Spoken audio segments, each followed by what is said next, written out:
1장 1절 말씀부터 14절까지 봉독해 드리겠습니다. 요한복음 1장 1절 말씀부터입니다.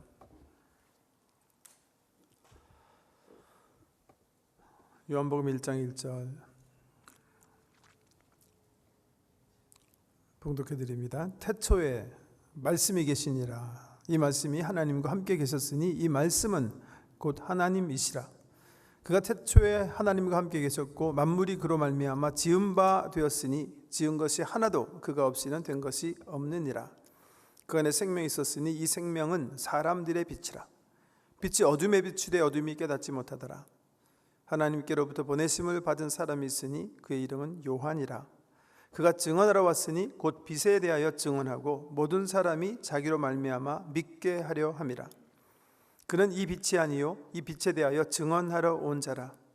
참빛 곧 세상에 와서 각 사람에게 비추는 빛이 있었나니 그가 세상에 계셨으며 세상은 그로 말미암아 지은 바 되었으되 세상이 그를 알지 못하였고 자기 땅에 오매 자기 백성이 영접하지 아니하였으나 영접하는 자 곧 그 이름을 믿는 자들에게는 하나님의 자녀가 되는 권세를 주셨으니 이는 혈통으로나 육정으로나 사람의 뜻으로 나지 아니하고 오직 하나님께로부터 난 자들이라. 말씀이 육신이 되어 우리 가운데 거하심에 우리가 그의 영광을 보니 아버지의 독생자 영광이요 은혜와 진리가 충만하더라. 아멘. 요한복음을 오늘부터 시작해서 한 3개월 동안 12월 말까지 읽어나가게 됩니다. 요한복음 이렇게 오늘 처음 시작하시니까 한번 일독하시고 오신 분이 계실 것이고 또 훑어보고 오신 분들이 계실 텐데, 요한복음은 앞에 세 복음서와는 이렇게 읽어보면 금방 다른 것을 느낄 수가 있어요. 마태, 마가, 누가 이 세 복음서를 공관복음이라고 합니다. 공관복음, 시납틱 가스펠 그렇게 얘기하는데요. 왜? 비슷하기 때문에 그래요. 복음서 읽어보면 각각 다른 관점에서 썼지만 그래도 비슷한 게 너무 많은 거예요. 그래서 공관복음이라고 그래요. 공관복음. 같은 렌즈로 이렇게 바라본 굿뉴스다 이런 뜻인데요. 요한복음은 공관복음에 속하지 않습니다. 공관복음이 4개다 이렇게 하시는 분들이 계신데 요한복음은 4복음서다 이렇게 표현해요. Fourth Gospel이다 이렇게. 그래서 복음서가 4권인데 시납틱과 Fourth Gospel 4복음서다 이렇게 표현하는. 왜? 굉장히 좀 달라요. 이렇게 읽어보면. 예컨대 마태, 마가, 누가복음은 굉장히 사건 중심으로 쓰여져 있어요. 요한복음 읽어보면 사건을 그렇게 중요하게 생각하지 않았던 것 같아요. 예를 들면 예수님께서 어떻게 태어나셨는지, 누구에게 세례 받으셨는지, 또 어떤 게 있을까요? 겟세마나에서 우리 주님께서 기도하시면서 막 땀방울이 핏방울처럼 떨어지시는 그런 굉장히 중요한 사건인데도 요한은 별로 그런 데 관심이 없었던 것 같아요. 아니, 이미 써져 있기 때문에 그런 사건 중심적으로 쓰려고 생각은 안 했던 것 같아요. 예를 들면 하나님, 우리 주님께서 승천하시는 모습, 광야에서 받으신 시험, 이런 것들이 요한복음엔 다 생략돼 있어요. 그 대신에 굉장히 많은 게 있어요. 이렇게 요한복음 읽어보면 제 성경은 이렇게 까만 글씨로 써 있는데 예수님께서 말한 거는 빨간 글씨로 써 있어요. 다른 어떤 복음서보다도 요한복음은 빨간 글자가 많은 복음서예요. 사건을 많이 얘기하기보다는 예수님께서 말씀하시는 내용을 그냥 요한이 성령의 인도하심에 따라 그 기억 속에서 다 추려내서 적은 글이에요. 지역적으로도 좀 다른 복음서랑 달라요. 마태, 마가, 누가를 읽어보면 우리 예수님의 활동 무대는 어디죠? 어디예요? 갈릴리예요. 갈릴리. 근데 요한복음을 읽어보면 갈릴리 사역은 많이 그냥 생략돼 있어요. 주로 많이 예수님께서 어디서 사역하시냐 하면 예루살렘에서 사역하세요. 우리가 요한복음 할 때마다 뭐 이미 여러 번 제가 말씀드려서 다 아실 텐데, 요한복음은 아주 그냥 읽어보면 아주 특징적인 게 있는 게, 예수님께서 십자가 지시기 위해서 예루살렘에 올라가신 그 한 주간을 전체 성경의 반 12장부터 그냥 그 일주일 동안 있었던 일들을 집중 취재하는 그런 책이에요. 예루살렘 사역이 그렇게 많아요. 특별히 예수님께서 십자가 지시기 전날 밤에 말씀하신 내용을 아주 자세하게 기록한 책이에요. 겟세마네 가서 마지막에 막 기도하시는 그 기도문은 적지 않았는데, 대제사장으로서 제자들과 교회를 위해서 기도하시는 내용은 요한복음 17장 전체, 그냥 기도문 전체 다 빨간 그런 글씨로 제 성경에 보면 이렇게 쓰여 있는, 그러니까 다른 복음서와는 굉장히 성격이 다른 그런 복음서입니다. 행적보다는 말씀 위주로, 예루살렘 중심으로 이렇게 썼고, 사건을 얘기할 때도 보면 무슨 이렇게 역사적인 어떤 순서, 여기에 어떤 순서로 이거 써야 되나, 누가한테는 굉장히 중요한 얘기였는데, 초점이었는데 요한은 그런데도 별로 관심이 없었던 것 같고요. 아마 사건을 추려낼 때도 내가 이제 이 요한복음을 쓸 때 이제 여러 가지 예수님께서 행하신 사건들을 추릴 때도 의미 있는 사건들, 뭔가 그 사건이 말해주는 어떤 것이 있다는 그런 사건들만 추려서 썼어요. 요한복음엔 다른 복음서에 없는 단어가 아주 자주 출연하는 게 있는데, 사인이라는 단어예요. 우리 한국말 성경에는 표적이다 이렇게 번역되어 있는데, 예수님께서 기적을 행하신 것을 다 뭔가 이렇게 포인트하는 표적으로 이해한 복음서예요. 표적이라는 말이 17번 나와요. 예를 들면 가나에서 예수님께서 물로 포도주를 만드세요. 사람들이 정결례를 하기 위해서 손 씻는 항아리에 물을 가득 채워라. 그 후에 갖다 드려라. 갖다 드려서 보니까 엄청나게 질이 좋은 포도주로 변해 있는 거예요. 이 일을 가나에서 예수님께서 하셨는데, 요한이 얘기하기를 이것이 바로 예수님께서 가나에서 행하신 첫 표적이다 이렇게 얘기합니다. 하나님이나 하나님의 어떤 면을 이렇게 드러내시는 어떤 사인이다 이렇게. 그러니까 예수님께서 병자를 고치시던, 물고기 5, 떡덩어리 5, 물고기 2마리로 5,000명을 먹이시는 일은 다 요한은 표적으로 이해하고, 뭔가 그걸 통해서 예수님에 대해서 우리가 알아야 될 무엇이 있다는 사실을 넌지시 계속 우리에게 도전적으로 던져주는. 신학자들은요, 이 요한복음이 공간복음과 요한복음이 다 크리스톨로지, 기독론에 관한 건데, 특별히 요한복음은 하이 크리스톨로지다 그렇게 얘기해요. 고도의 기독론에 대한 그런 책이다 이렇게 얘기합니다. 특별히 하나님 아들, 하나님께서 하나님 아들 되시고 하나님 되심을 이렇게 드러내주는 그런 책이다. 누가 썼는가? 요한복음 읽어보면 저자가 자기 자신을 소개해요. 한번 찾아보기 원하는데, 요한복음 맨 마지막 장 한번 가보세요.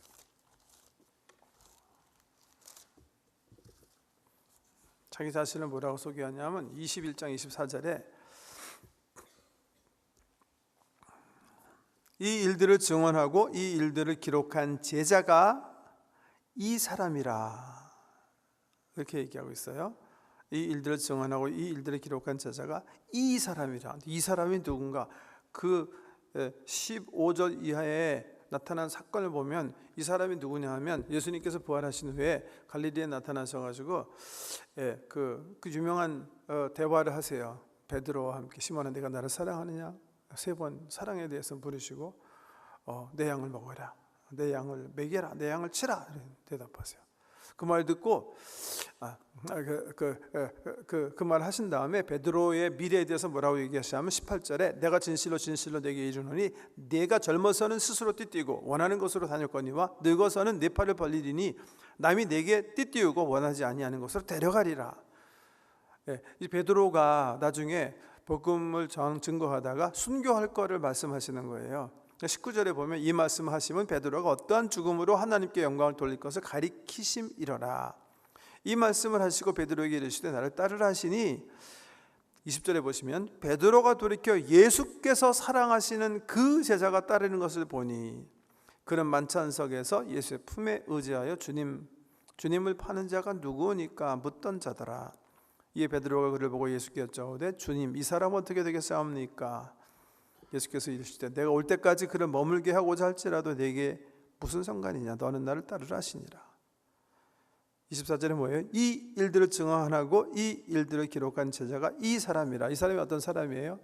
예수님이 12제자 중에 한 사람이고 만찬석에서 기대서 베드로가 이 사랑하는 제자한테 야, 예수님께서 지금 자기를 팔자가 우리 가운데 있다고 하는데 네가 한번 물어봐라 해서 물어본 사람이다 이렇게 얘기하고 있어요.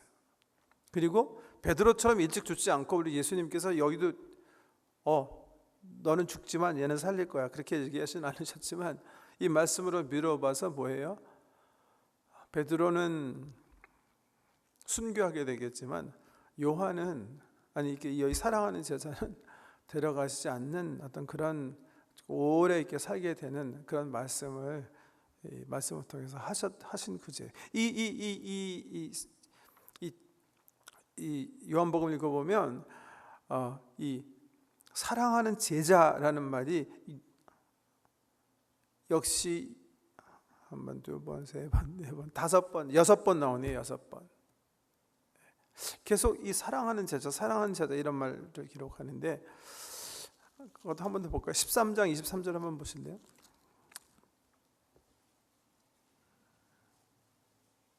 그거 내가 지금 말한 거기 나오죠. 13 예수의 제자 중 하나 그가 사랑하는 자가 예수의 품에 의지하여 누웠는지라 이렇게 나오고 19장 26절 역시 나오고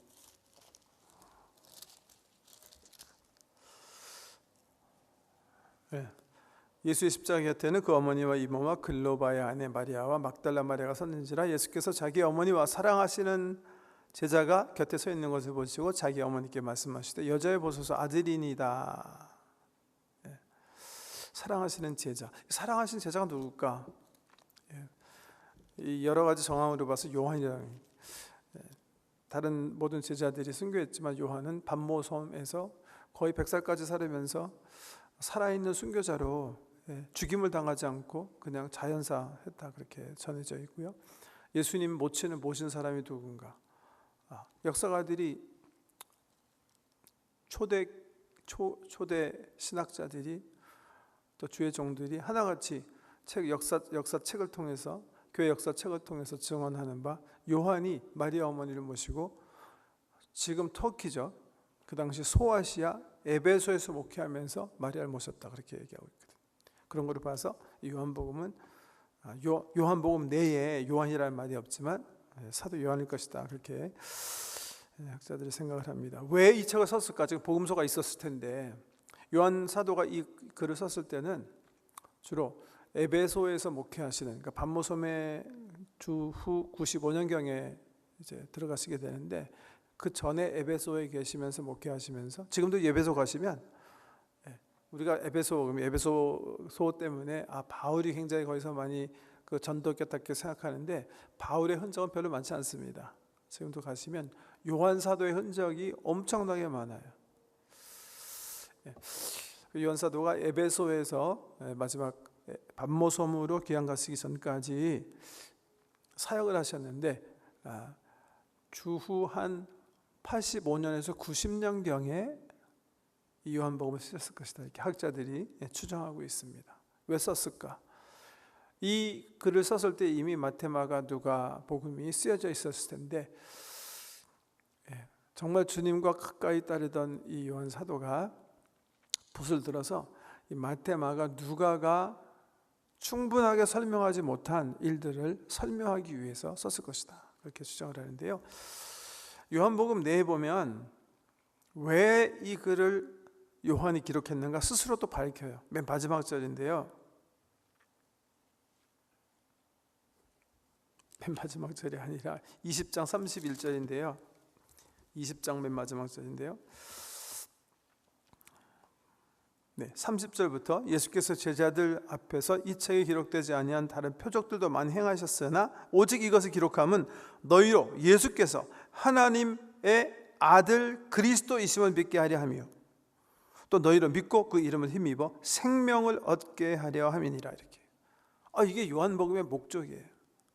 다시 한번 보세요. 오직 이것을 기록함은 너희로 예수께서 하나님의 아들이시고 그리스도이심을 믿게 하려 함이요. 이렇게 하나님의 아들 되신 거, 예수가 하나님이신 거, 그분의 네이처가 본성이 하나님이시고 그리고 그리스도이신 거, 메시아인 거, 유대인들이 기다리고 있는 바로 그분, 하나님께서 약속하신 그 왕, 그 구세주라는 사실을 알게 하기 위해서 이 글을 썼다, 이렇게 말하고 있어요. 그리고 또 너희로 믿고 그 이름을 힘입어 생명을 얻게 하려 함이라, 이렇게 표현하고 있어요. 요한복음 우리가 세 달 동안 읽고 묵상해 나가면서 우리가 받아야 할 복이 바로 이거예요. 예수가 정말 하나님이시구나, 그분이 우리를 구원하신 메시아시구나, 우리가 그분을 알아야 정말 참 삶을 얻게 되는구나, 삶도 얻고 예수 그리스도께서 누구신가 확실히 알게 되는 은총이 저와 여러분에게 있길 주의 이름으로 축복합니다. 자, 이제 본문 한번 살펴보도록 하겠습니다. 1장 1절 말씀부터 5절까지 읽어드릴게요. 태초에 말씀이 계시니라 이 말씀이 하나님과 함께 계셨으니 이 말씀은 곧 하나님이시라. 그가 태초에 하나님과 함께 계셨고 만물이 그로 말미암아 지은 바 되었으니 지은 것이 하나도 그가 없이는 된 것이 없느니라. 그 안에 생명이 있었으니 이 생명은 사람들의 빛이라. 빛이 어둠에 비추어 어둠이 깨닫지 못하더라. 요한이 이 서문에서 증거하고 싶은 게 뭔가 크게 세 가지라고 생각해요. 첫 번째, 하나님은, 우리 예수님은 피조물이 아니시고 피조물을 창조하신 하나님이시다, 이렇게 얘기하고 싶어요. 이거 정말 중요한 얘기예요. 이거 뭐 당연한 얘기하는 게 아닌가. 왜? 그 당시 사람들이 예수님을 하나님으로 이해하지 못했어요. 그런 사람들이 많았어요. 특별히 유대인들은 그게 큰 문제였던 거예요. 예수가 굉장히 실력 있는 사람이고 굉장히 능력 있는 사람이라는 것은 누구나 다 이해하고 받아들이기 원했어요. 그런데 우리 예수의 제자들이 전하는 바, 그가 하나님의 아들이시고 본질상 그분이 하나님이시다, 그분은 창조주이시다, 아버지 하나님께서 창조하셨을 때 함께 말씀, 로고스로 있으셨던 분이다. 이 유태인들은 도무지 받아들일 수 없는.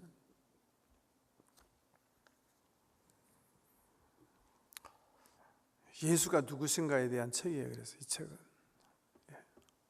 예수님, 뭐 누구나 다 인정하지만 아마 우리 인류 역사 가운데 가장 영향력 있는 한 사람을 뽑아라 그러면 누구든지 예수라고 얘기해요.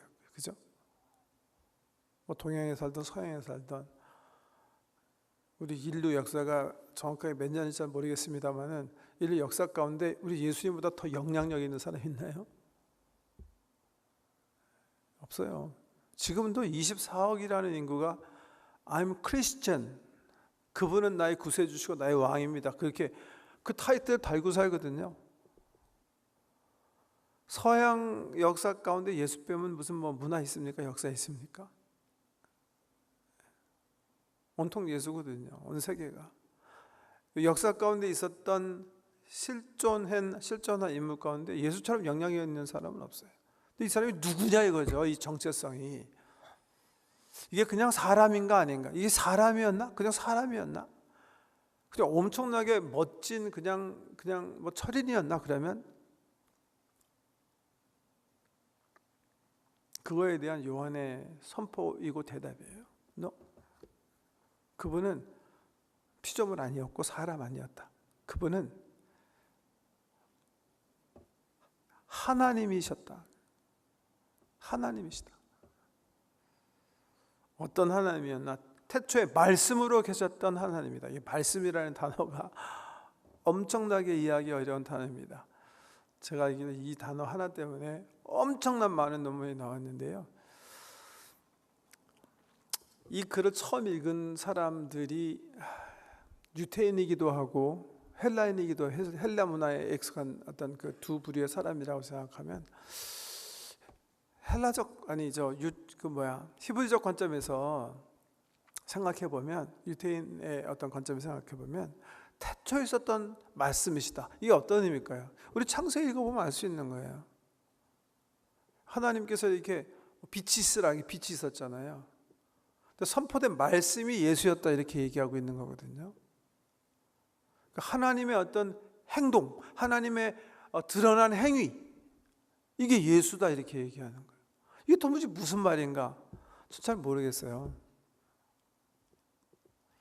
학자들 하는 말이고 학자들 잘 모르는 것 같아요. 난 그게 당연한 거라고 생각해요. 개미가 사람 알 수 있어요? 잘 모르는 거예요, 사실요. 우리가 삼위일체 이해합니까?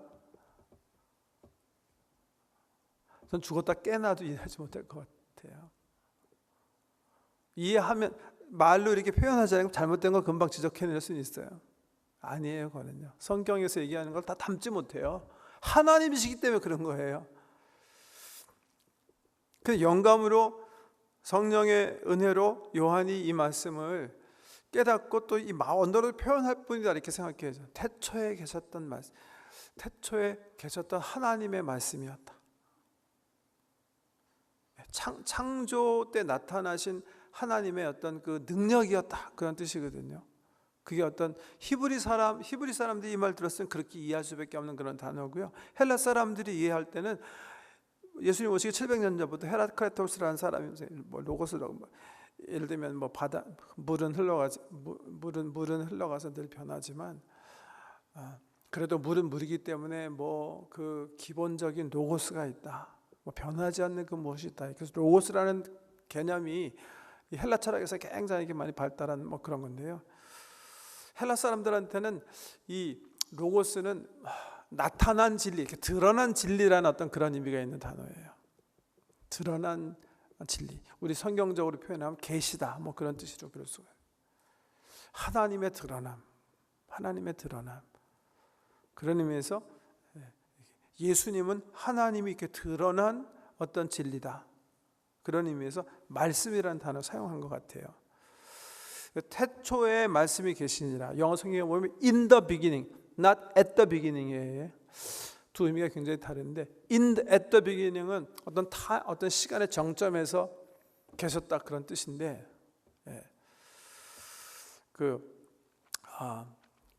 in the beginning은 뭐예요?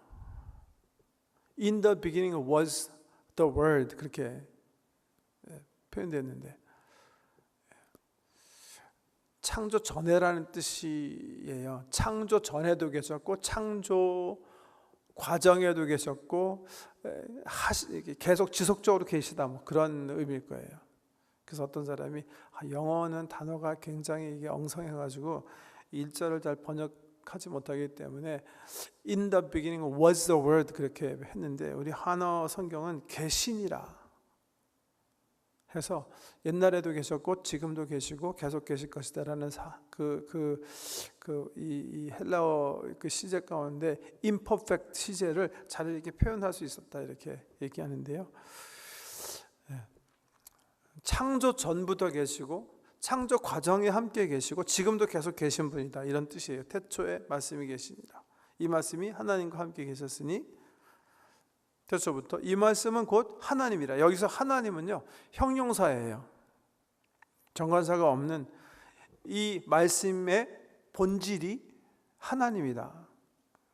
성령도 하나님이시고 아버지 하나님도 하나님이시고 예수님도 하나님. 여기 안 목사님도 사람이고 나도 사람이고 여기 앞에 앉은 문집사님도 사람인 것처럼 우리의 본질이 사람인 것처럼 여기 계신 모든 분들의 본질이 기본적인 네이처가 사람인 것처럼 인간인 것처럼 세 분 하나님이 다 하나님이시다. 사람이 아니고 하나님이시다 이 말씀하시다. 그래서 설명하기를 만물이 그로 말미암아 지은 바 되었으니 지은 것이 하나도 그가 없이는 된 것이 없느니라. 말하려는 포인트가 뭐예요? 예수님은 피조물 아니라는 거예요. 저와 여러분은 피조물이에요. 예수님은 피조물 아니다. 그렇게 말씀하고 있는 거예요. 그러면서 4절에는 그 예수님에 대해서 또 다른 개념을 이렇게 설명해 주고 있어요. 그 안에 생명이 있었으니 이 생명은 사람들의 빛이라. 그 안에 생명이 있었으니 이 생명은 사람들의 빛이라. 생명이 있었다. 이렇게 In him the life인데요. 글쎄요, 제가 그만한 학부적 실력이 없다고 제가 고백하는 전제 가운데 제가 이 성경을 번역하라고 하면 저는 생명이라는 단어를 안 썼을 것 같아요. 영어에 The life 그랬는데 삶이란 단어 썼을 것 같아요. 우리가 생명은 굉장히 이렇게 좀 피지컬한 뭐 죽고 사는 거 이렇게 자꾸만 이해하잖아요. 헬라어의 life라는 단어는 그보다 더 의미가 깊은 단어라고 생각해요. 전 예수 안에 삶이 있었다 이렇게 표현했었어야 예수가 이 땅에 오신 목적을 더 이렇게 우리에게 더 웅변적으로 말해 줄 수 있었을 것이다 그렇게 생각하기 때문에 삶이라는 단어를 더 프리퍼해요. The life라는 단어를 생명 그렇게 했기 때문에 이거는 우리가 죽음을 피할 수 있는 길 이렇게만 이해하는 게 좀 문제인 것 같아요.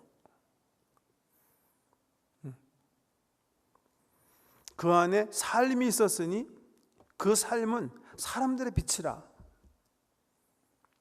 이게 무슨 말이냐면 우리는 사람으로 태어나서 피조물로서 하나님 만드신 피조물로서 어떻게 삶을 경영해야 할지 모르는 거예요. 그런 의미에서 어둠 속에 있었다는 거예요. 어둠 속에. 그런데 어떻게 살아가야 할지 그 삶을 보여주는 그런 말씀이 이 땅에 왔다는 거예요. 우리가 단순히 죽을 위기에 있었는데 살아나게 하기 위한 그 생명이 오신 게 아니라 이 땅에서 우리가 어떻게 살아가야 되는지 그 기준점이 바로 이 땅에 오셨어요. 그런 의미에서 그분은 생명이고 빛인 거예요.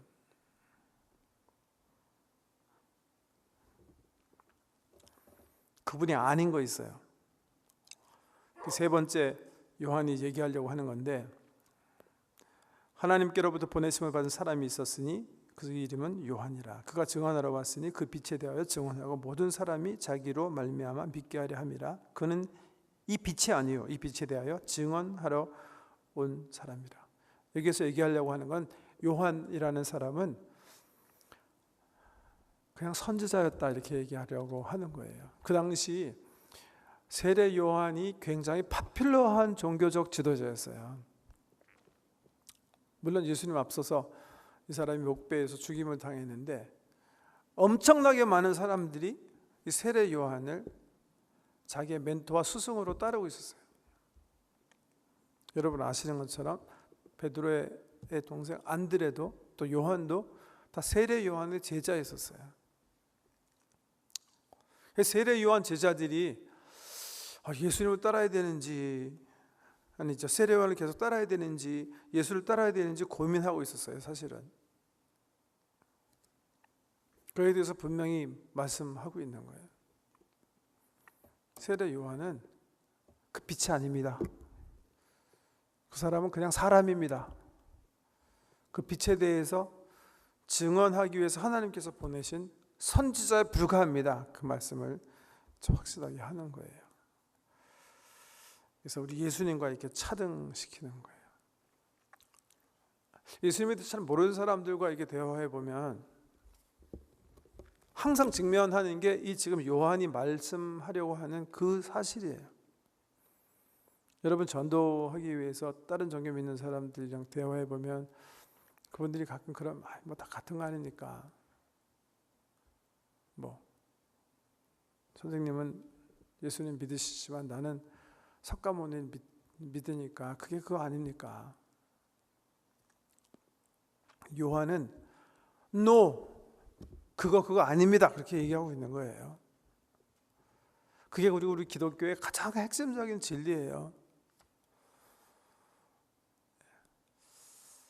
마호멧도 사람이에요. 자기 스스로가 사람이라고 그랬어요. 석가도 사람이에요. 자기 스스로가 사람인 줄 알고 자기가 사람이라고 그랬어요. 공자는 뭐 두말할 것도 없고요. 그분들은 다 빛에 관심이 있었던 사람들이에요. 생명에 관심이 있었던 스튜던트예요. 소크라테스도 마찬가지고, 공자도 마찬가지고, 석가도 마찬가지고, 마호메도 마찬가지고, 사람으로 태어나고, they were so interested in the way. 우리가 추구해야 될 길이 뭘까?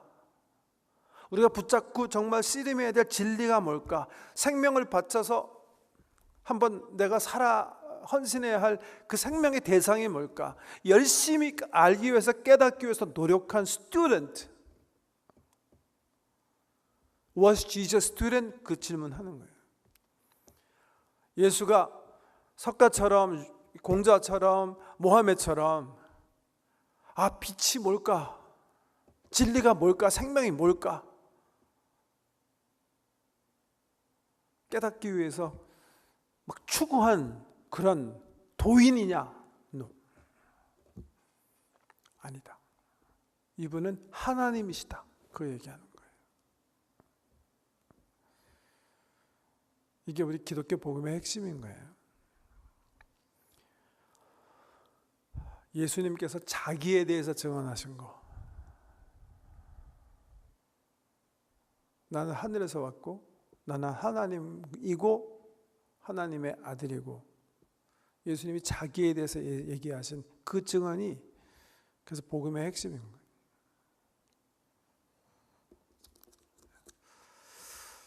나머지 그 본문 말씀은 다 그걸 그냥 다시 강조해서 설명하는 거예요.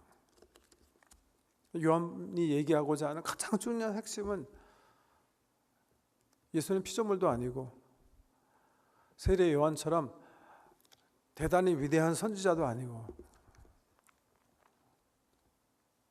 그분은 시공간이 있기 전에 하나님과 함께 하신 분이고, 하나님께서 이 우주 시공간을 창조하실 때 하나님의 뜻, 하나님의 행위로 하나님과 역사를 같이 하신 분이시다. 근데 우리가 어떻게 그분을 이 땅에서 이렇게 볼 수가 있었는가? 왜냐하면 그분이 하나님이신데 육신의 몸을 입고 이 땅에 내려오셨기 때문이다. 그렇게 증언하고 있는 거예요. 사실 이건 서문이기도 하지만 요한복음의 결론 부분이기도 해요. 요한은 요한복음 21장 이 긴 이 책자를 통해 가지고요, 두루마기를 통해 가지고 우리로 하여금 깨닫게 하고 싶은 건 딱 하나예요. 예수가 하나님 아들 되시고 그분이 우리를 구속하실 메시아 되신다는 사실. 그 외에는 없어요.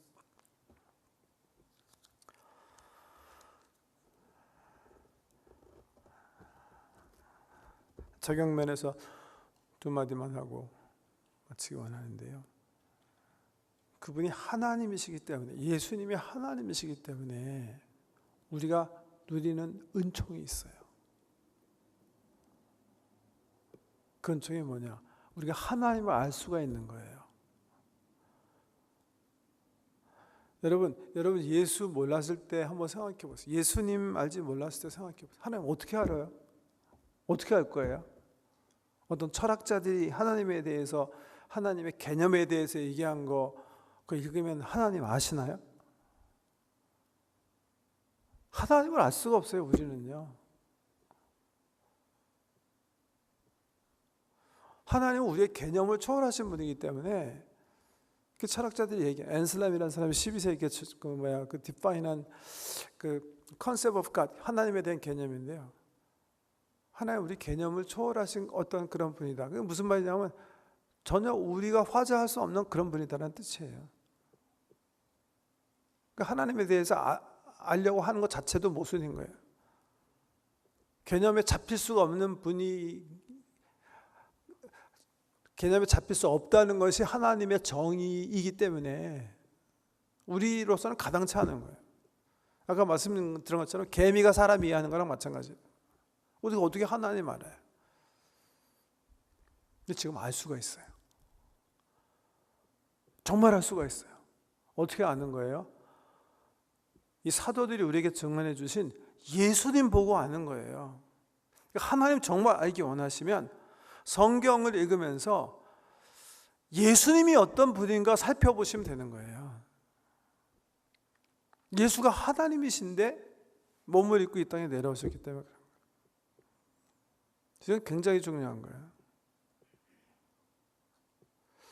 어떤 분이 저에게 목사님 좀 하나님 알아요? 그러면 네, 알아요. 네, 말씀드릴 수 있어요. 그렇게 제가 지금은 얘기할 수 있어요. 왜? 제가 성경을 통해서 예수님을 알았기 때문에 그래요. 예수님은 하나님이시거든요.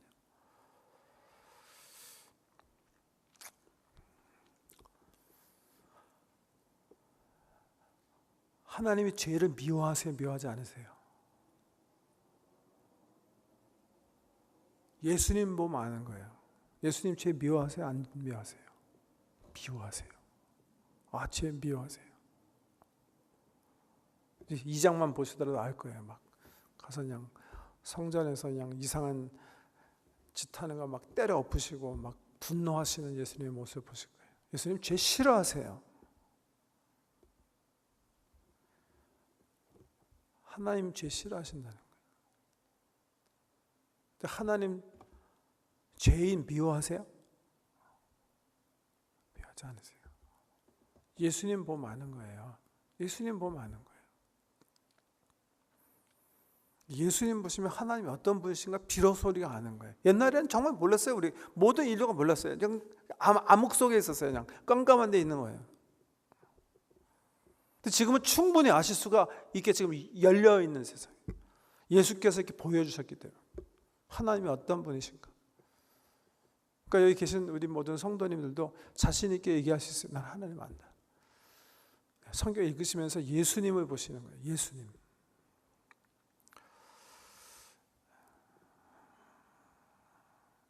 그런데 또 우리 여기 성경에 보니까 예수님은 하나님이신데 이 땅에 우리와 똑같은 육신을 입고 이 땅에 사셨대요. 그렇기 때문에 누리는 또 은총이 있어요. 그 은총은 뭐죠? 여러 가지로 표현할 수 있겠는데요.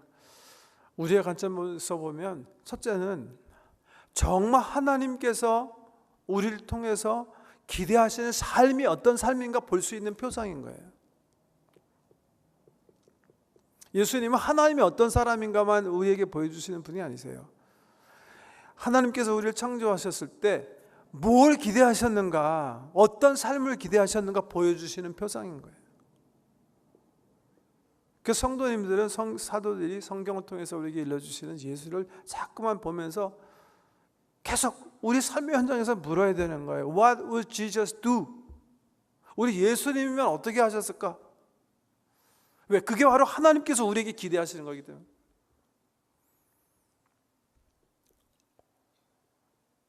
그 삶에 순종하는 거예요. 우리가.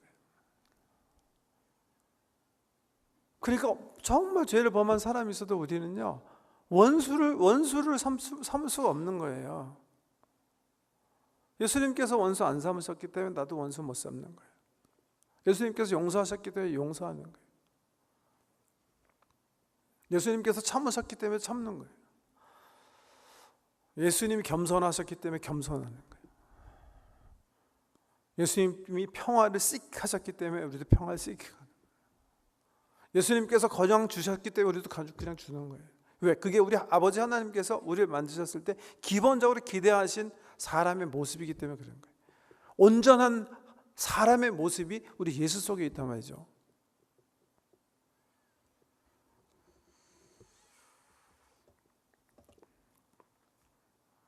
예수가 사람이신 거. 우리 기도할 때도 마찬가지죠. 그분은 우리를 잘 이해하시는 분이시잖아요. 왜? 우리가 경험하는 모든 것을 몸소 체휼하셨다. 자기 몸으로 다 경험하셨다. 이렇게. 몸을 가지신 예수님. 그러나 마지막으로 가장 큰 은총은 그가 사람으로 오셨기 때문에 우리에게 주실 수 있는 선물이에요. 뭘 통해서? 죽음을 통해서. 그가 육신을 가지셨기 때문에 하나님께서 부탁하신 구속적인 죽음, 죽으실 수 있는 분이셨던 거예요. 고린도전서 15장 보면 이 사실이 이렇게 막 엉켜가지고 나타난 교회 모습을 볼 수가 있는데, 예수님은 왜 죽으실 수가 있으셨어요? 인간의 몸을 입으셨기 때문에 죽는 거예요. 하나님은 죽으실 수가 없어요. 하나님은 영존하신 분이시기 때문에 죽을 수가 없어요. 그분이 온전한 몸을 가지고 이 땅에 오셨기 때문에 죽으시는 거예요. 근데 그분이 살아나셨어요. 그렇기 때문에 그분의 살아나심은 사람의 살아남의 표적이야. 이렇게 바울이 얘기하는 거예요. 하나님은 죽었다가 살아나실 수가 없어요. 사람만 사람이기 때문에 죽을 수도 있고 살아날 수가 있는 거예요. 하나님의 계획을 보여주신 분이 예수님인데, 거기까지 가지 않더라도 우리 예수님은 사람의 몸을 입으셨기 때문에 어떻게 하셨어요? 우리를 위해서 죽으실 수 있는 거예요. 왜 죽으셨습니까? 우리 죄를 대신해서 우리가 받아야 될 죄를 자기가 받으시고 자기를 믿는 사람에게 영원한 생명을 주시기 위해서. 오늘 말씀 보면 마지막에 영접하는 자 곧 그 이름을 믿는 자들에게는 하나님의 자녀가 되는 권세를 주셨으니 이는 혈통으로나 육적으로나 사람의 뜻으로 나지 아니하고 오직 하나님께로 난 자들이니라. 예수를 영접하면, 예수를 내 삶에 하나님으로, 내가 섬겨야 하는 하나님으로, 내 삶의 빛으로, 표상으로 그를 받아들이면 라이프 투게더 얘기하는 거예요. 이거는요. 순간을 얘기하는 거 아니에요. 라이프 투게더. 그분이 나와 함께 동행하면 나는 하나님의 자녀가 되는 권세를 누린다는 거예요. 이해가 되세요? receive라는 말을 너무나 이렇게 아메리칸 펀더멘탈리스트들이 자꾸 너 born again 했냐? 언제 했냐? 영접 언제 했냐? 그렇게 해가지고 단순한 어떤 내 의지적 결단을 영접으로 자꾸만 이렇게 풀어 사용하기 때문에 영접이라는 단어가 굉장히 이렇게 오용되고 잘못 이해되어지는데요. 영접이라는 단어는 내 삶이 그와 함께 동행한다는 뜻이에요. 영접하는 순간이 중요하다면 인격자 되신 우리 주님을 내 삶의 왕으로 받아들이고 그 전의를 시작한다는 의미에서 중요한 거고요. 이례적 사건을 얘기하는 게 아니에요. 함께 동행하는 사건을 얘기하는 거죠. 믿음은 이례적 사건이 아니에요. 그분에게 내 주재권을 내어드리고 그분을 내 왕으로 삼고 그분의 입에서 흘러나오는 말씀으로 내 삶의 지침을 삼겠다는 의미거든요. 그게 영접이고요. 그게 믿음이에요. 다 같은 단어들이에요, 사실. 그런 사람들에게는 하나님 자녀가 되는 권세를 주셨다. 이렇게 선포하고 있습니다. 함께 좀 기도하고 마치기 원하는데 한번 생각해 보세요. 여기 보니까